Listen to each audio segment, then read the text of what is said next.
제목 따라합니다. 서운함에서 행복으로,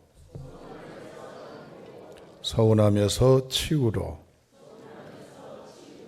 그렇습니다. 돌이켜보면 지난 길 가운데 참 힘겨운 일들, 마음 괴롭고 아픈 일들이 많았지만 크고 충격적인 일로 인해서 겪은 고난도 큽니다. 그러나 동의하실지 모르겠습니다. 어떻게 보면 참 사소한 게 확은 단초가 되어서 나중에 그것이 걷잡을 수 없는 폭발로 쌓이고 쌓인 것이 불행의 늪으로, 상황으로 몰아가는 것을 여러분 경험했을 것입니다. 사막길을 여행하는 여행자나 상인들이 이구동성으로 하는 얘기가 이 뜨거운 열사의 모래 사막을 여행하면서 힘들었던 건 물이 없다라고 하는 것도 힘들고, 또한 그늘이 없다라고 하는 것도 힘들고, 사방에 맹수나 전갈이나 더움이나 추움이나 이 모든 것들이 힘들지만 그 중에 가장 현실적으로 힘들었던 것은 신발 사이로 파고들어서 신발 곳곳에 자리 잡고 있는 모래였다라고 토로를 했습니다. 모래가 얼마나 힘들었겠어요? 그 모래가 발틈 사이, 신발 사이에 들어와서 막상 걸어갈 때마다 살갗에, 피부에 와닿는 고통이야말로 늘 매순간 끝없이 느끼는 거라 힘들었다는 얘기입니다. 이건 앞서 말씀드린 내용과 동일합니다. 아주 사소한 것이 결국 큰 문제였다라고 하는 얘기입니다. 이 땅에 천차만별의 직업군, 성별, 연소, 나이, 젊음 많죠. 그러나 우리 속에 가지고 있는 이 마음의 병, 지금 오늘 또 우리가 품고 있어요. 이거 해결 못하면 언젠가는 터지기 마련이고 언젠가는 일납니다. 표현이 너무 거칠죠? 그게 뭘까요? 서운함, 섭섭함이라고 하는 것입니다. 이 서운함, 섭섭함이라고 하는 것은 내가 누군가에게 기대를 했어요. 내가 어떤 행동을 했어요? 그럼 기대가 있죠. 반응이 있잖아요. 이에 따라 피드백이 있을 거 아닙니까? 내가 기대치에 못 미쳐요. 그리고 반응이 내가 원하는 만큼의 수치와 여건에 달성치 못해요. 그럴 때 나타나는 내 심적 반응입니다. 이게 더 강해지면 서운하면서 섭섭함이 되는 거예요. 여러분, 이런 병이 없으면 참 좋겠지만 예고 없이 찾아오고 예고 없이 나에게 불청객이지만 자리 잡고 나가지를 않습니다. 왜? 내가 키워가고 있기 때문입니다. 앞서 말씀드린 대로 종교인도 이런 경우에 놓입니다. 여기 있는 목사 예외가 아님을 자백합니다. 여러분, 오늘 본문의 말씀은 우리 일상에서 벌어지는 감정의 한 사례 내용입니다. 예수님께서 말씀하신 영혼에 대한 비유 가운데 나와 있는 귀한 비유임을 여러분 알고 계십니다. 15장은 탕자의 비유도 포함되어 있습니다. 아버지에게 재산 분배를 요구한 상스러운 자식, 폐륜 자식이 재산을 분배받고 나가서 허랑방탕해요. 그리고 알거지 상거지가 되어가지고 아주 추한 몰골로 돌아옵니다. 그러나 아버지는 집안의 망신이다, 상처받았다, 서운하다, 섭섭다 하지 아니하시고 이 아들을 고스란히 맞아들이는 감동의 이야기로 전개가 됩니다. 그 잔치를 벌여요. 그런데 그 자리에 큰아들이 함께합니다. 벌어지는 잔치를 보고 큰아들은 아버지와 같은 마음을 품지를 못합니다. 내 사랑하는 동생이 죽었는지 살았는지 소식도 없었던 이 동생이 돌아와서 함께한다는 것은 가족들이 겪는 고통이야 컸겠지만 가족 전체가 함께 안심하고 평안하고 기뻐할 일이지 않아요? 그런데 서운함, 섭섭함을 토로하고 있습니다. 다 같이 본문의 말씀, 이제 27절, 28절입니다. 29절까지 읽겠습니다. 시작. 대답하되 당신의 동생이 돌아왔으며 당신의 아버지가 건강한 그를 다시 맞아들이게 됨으로 인하여 살찐 송아지를 잡았나이다 하니 그가 노하여 들어가고자 하지 아니하였거늘 아버지가 나와서 권하는데 아버지께 대답하여 이르되 내가 여러 해 아버지를 섬겨 명을 어김이 없거늘 내게는 염소 새끼라도 주어 나와 내 벗으로 즐기게 하신 일이 없더니 아멘. 큰아들이 섭섭해하고 서운해하지요. 섭섭해하고 서운해한 게 뭡니까? 비교를 본인이 고백을 해요.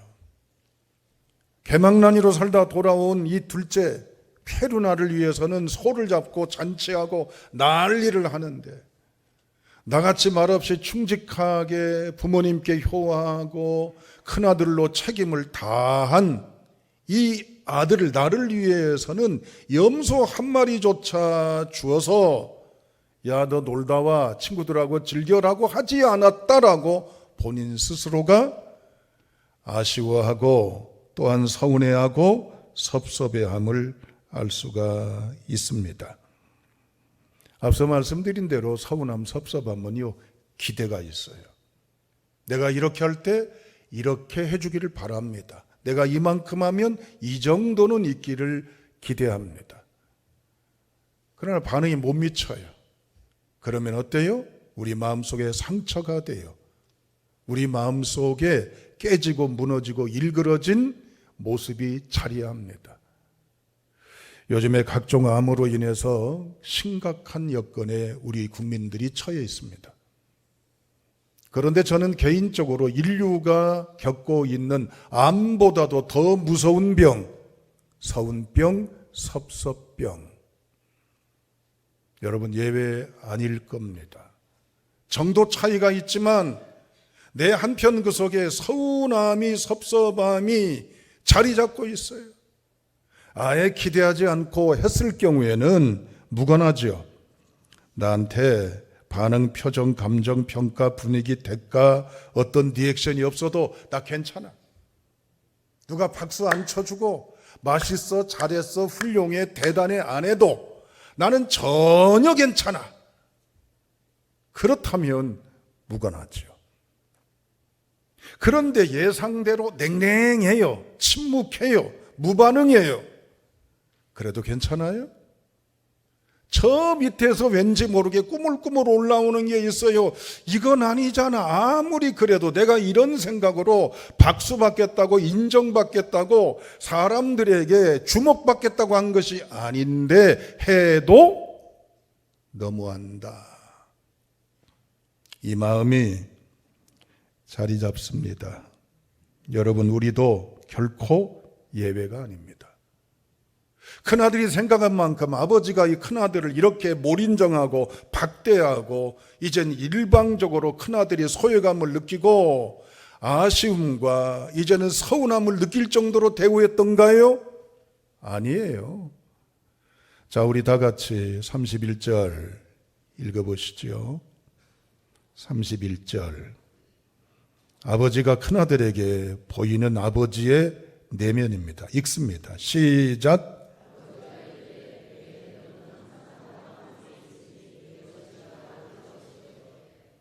아버지가 뭐라고 그래요? 큰아들을 부를 때 뭐라고 호칭해요? 예, 이름을 안 불렀어요. 예라고 얘기해요. 예라고 하는 것은 야 아닙니다. 야 아니에요. 아들아, 단순한 이게 아니에요. 그냥 누군가를 부르는 호칭이 아니에요.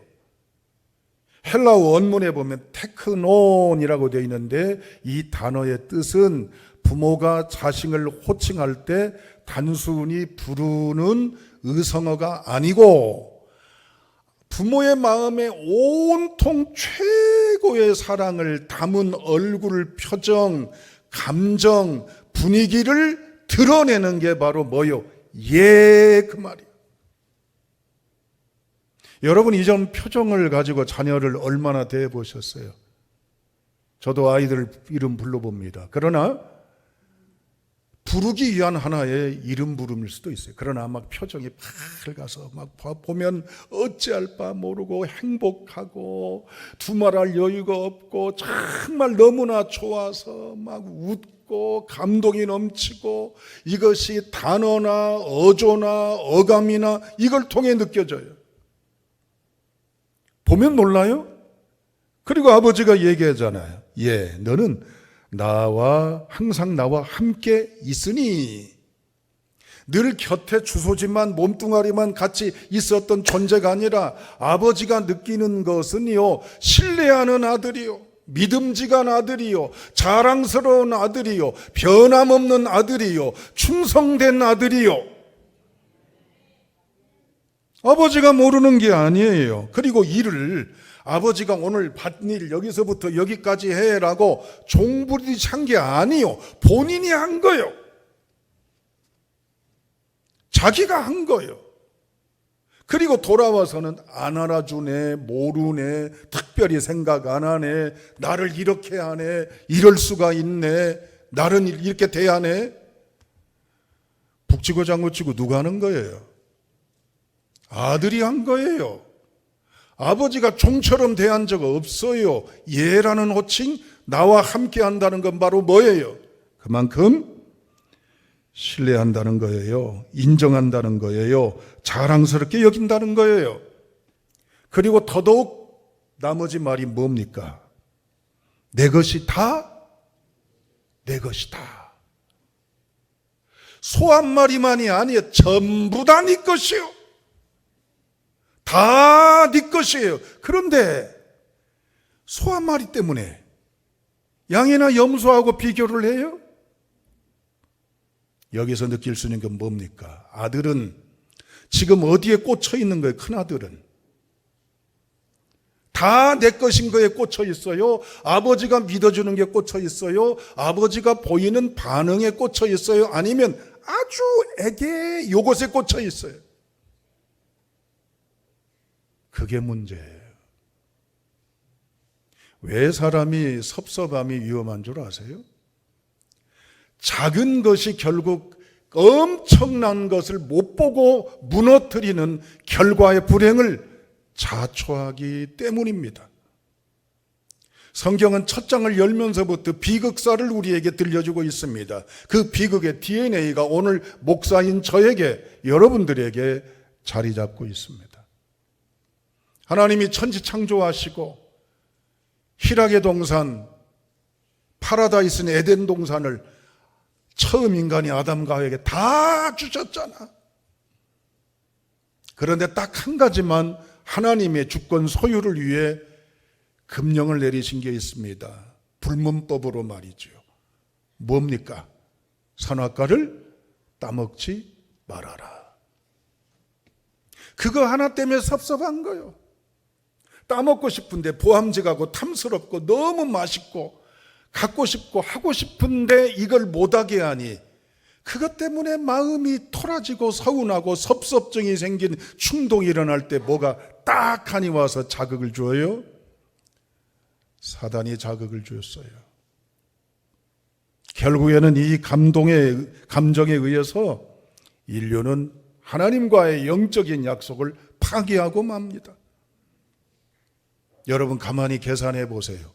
에덴 동산을 얻은 것이 100이라면 선악과를 따먹지 말라 한 것은 얼마나 될까요? 얼마 안 돼요. 우리의 생각과 판단을 온전히 마음속에 둬야 될 줄로 믿습니다. 위험한 것은요, 섭섭병입니다. 서운병입니다. 이거는요, 부모 자식지 간에도, 이젠 교회 공동체에도, 국가 간에도, 이제는 인류를 위기에 빠뜨린 것이 바로 뭐예요? 서운이라고 하는 것이에요. 교회 생활하시면서 섭섭한 일 있으십니까? 서운한 일 있으십니까? 저로부터 그런 고통의 고통을 경험할 수도 있습니다. 목사인 제가 여러분을 아프게 해드릴 수도 있어요. 우리 교인들끼리 그럴 수도 있습니다. 그러나 잊지 마십시오. 내가 보는 몇 가지가 커요. 그렇지 않은 좋은 것들이 더 커요. 우리는 어디를 봐야 돼요? 어디에 내 감정이입을 하고 어디에 기준점을 삼아야 돼요? 더 좋은 것, 더 귀한 것, 더 놀라운 것, 더 받은 것, 더 누렸던 행복과 만족과 기쁨의 요소, 감사하는 것에 주목할 수 있기를 주님의 이름으로 축원합니다. 그런데 우리는 그거 제껴놔요. 그래놓고 작은 것, 소소한 것, 그것에 의해서 우리가 고통을 느끼는 괴로움 속에 있다는 사실입니다. 큰아들은요, 본인 스스로가 큰아들이고 정결하기 때문에 적어도 두 가지의 요구를 하고 있습니다. 특별히 대해주지 않음에 대한 서운함입니다. 그리고 자기에게 이렇게 하지 못한 것에 대한 서운함입니다. 교회 공동체인 오늘의 우리는요, 교회라고 하는 이 공동체 안에 특별 대접을 기대하지 않기를 바랍니다. 주인 되신 주님 앞에 우리의 신분은 동일합니다. 저도 그렇고 우리 모두도 그렇고 뭡니까? 종입니다. 그런데 그 뒤에 한 자를 더 붙이고 싶어 하는 게 우리의 마음입니다. 종님. 종님이 되고 싶으세요? 종이 되고 싶으세요? 교회인 우리는 다 누구나 다 하나님의 종이요. 주인 되신 주님의 원리와 주님의 명령과 주님의 법도 앞에 내가 살아가야 될 줄로 압니다. 그래서 연합하고 일체하고 조화를 이루고 평화를 이루어가는 게 교회인 우리가 가져야 될 천국에 대한 실습이요, 소명이요, 사명인 줄로 믿습니다. 그런데 왜 나를 특별하게 대접 안 해주는지, 왜 나를 다르게 인정을 안 하는지, 나란 사람의 역할과 여건은 달라야 된다는 오해 속에서 교회 공동체 안에서 훈련돼야 될 바로 하나님의 감동과 기쁨, 영혼을 사랑하는 마음을 상실하기도 합니다. 우리 다 같이 몇 절을 보시냐면 이제 마지막으로 28절을 주목하십시오. 28절입니다. 자, 읽습니다. 시작.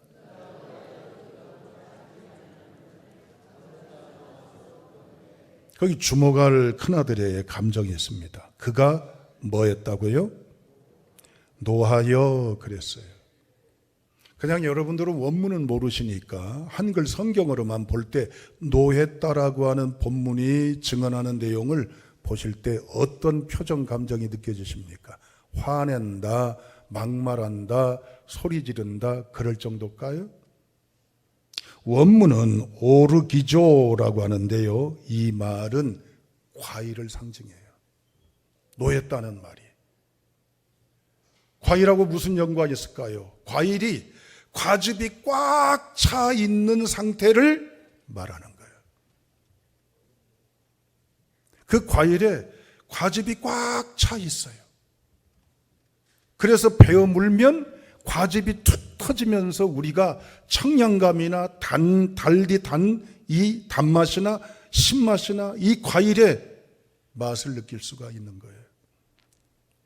노였다고 하는 거 우리 마음속에 과즙액이 차듯이 서운하고 섭섭함이 꽉 차 결국 이러한 반응을 보이고 말았다라고 하는 얘기입니다. 그러면 이제 우리 어떻게 하면 좋습니까? 첫째, 계산하실 때, 판단하실 때 내가 지금 보고 있는 서운함이나 섭섭함이나 나에 대해서 느껴지는 반응이나 여건이 이제는 큽니까? 아니면 내가 누리고 살아가는 환경이 큽니까? 이것에 대해서 객관적으로 여러분 판단하시길 주님의 이름으로 축복합니다. 아버지가 주신 사랑이 크잖아요. 인간은 심지어 본문이 말하는 것은 하나님에게도 섭섭할 수 있다는 게 인간의 심적이라고 하는 것을 증언하고 있습니다. 마지막 두 번째, 이제 몇 절을 보시냐면 29절 한 번 더 말씀을 읽고 정리하도록 하겠습니다. 29절입니다. 읽습니다. 시작.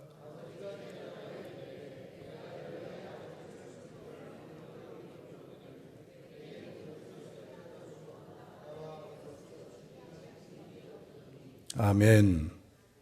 거기 보면은 큰아들이 말할 때 인칭이 나와요. 내게는 나와 내 벗으로, 이런 말이 나오죠. 지금 큰아들이 아버지하고 지금 소통하는 거예요. 대화. 사랑하는 여러분, 우리 마음속에 그대로 고스란히 쌓아놓으면 그것은 어떤 형태로든 내 감정 이상을 뛰어넘어 나를 넘어뜨리게 됩니다. 오늘 본문의 말씀에 보면 소통하고 있잖아요. 아버지 당사자하고 얘기하잖아요. 그런데 얘기할 때 뭐라고 합니까? 원망, 탓, 불평, 지적입니까? 아니면 자기의 입장, 관점, 감정입니까? 어떻습니까? 우리가 말할 때 그렇습니다. 그것도 모르냐고, 내가 왜 이러는지 몰라주냐고, 어떻게 모를 수가 있냐고, 나한테 관심이나 있냐고, 내가 어떤지 물어보기나 했냐고 등등 많은 표현법들이 비난, 비판 일색의 화살들을 쏟는 것들이 얼마나 많아요. 그러나 큰아들은 이렇게 얘기합니다. 아버지, 저는 오로지 아버지를 기쁘시게 해드리고자 하는 최선을 다해 살아왔습니다. 제가 지금까지 단 한 번도 그런 말씀 드린 적 없지만 저도 사실 여행도 가고 싶습니다. 저도 친구들하고 놀고 싶습니다. 그렇지만 저는 그런 말씀 드리지 않고 묵묵히 지내왔습니다. 큰아들은 탓하고 있습니까? 아니지요. 자기의 감정을 고스란히 표현합니다. 이걸 대화의 방법 가운데 하나, 나 전달법이라고 그럽니다. 우리는 이 방법을 가져야 될 줄로 압니다. 나한테 그렇게 해준 적이 있냐고, 왜 그렇게 했냐고, 왜 그런 시기였냐는 이제는 비난과 힐난 일색이 아니라 내 마음을 고스란히 전하는 귀한 마음을 품게 되었다는 것입니다. 혹자는 이렇게 이야기합니다. 나는 당신이 신혼 때 이렇게 도와줘서 내가 참 기분이 좋고 존중받는 기분이었어. 그래서 나는 당신이 도와주면 너무너무 행복해. 나는 그 행복감을 당신과 같이 누리고 싶은데 당신이 좀 도와주면 안 될까? 당신이 도와주면 나는 참 기쁘고 행복해. 제가 짧게 각색한 이 내용 속에는 원망이 있습니까? 뭐가 있습니까? 내 바람, 내 생각, 나의 기분, 나의 원함이 고스란히 담아 있잖아요. 여기에는 원망이나 불평이나 탓이나 미움이나 섭섭함이 아니고 내 입장과 처지에 대해서 존중하며 전했던 메시지가 있는 줄로 압니다. 사랑하는 여러분, 이러한 나의 감정을 토로할 이는 오직 하나님이십니다. 하나님께 내 가지고 있는 고통과 고뇌를 아뢰일 수 있기를 주님의 이름으로 축복합니다. 그러나 당사자와 우리가 서로 소통하는 지혜가 필요합니다. 어떻게? 내가 겪었던 아픔이나 외면이나 때로는 가졌던 고통을 토로하는 것이 아니라 내 마음을 고스란히 그대로 전해서 오해와 불편함과 서운함과 섭섭함을 해결하면서 아름다운 행복자의 가정과 삶으로 살아가는 행복의 출발이 다 되시기를 주님의 이름으로 축원합니다.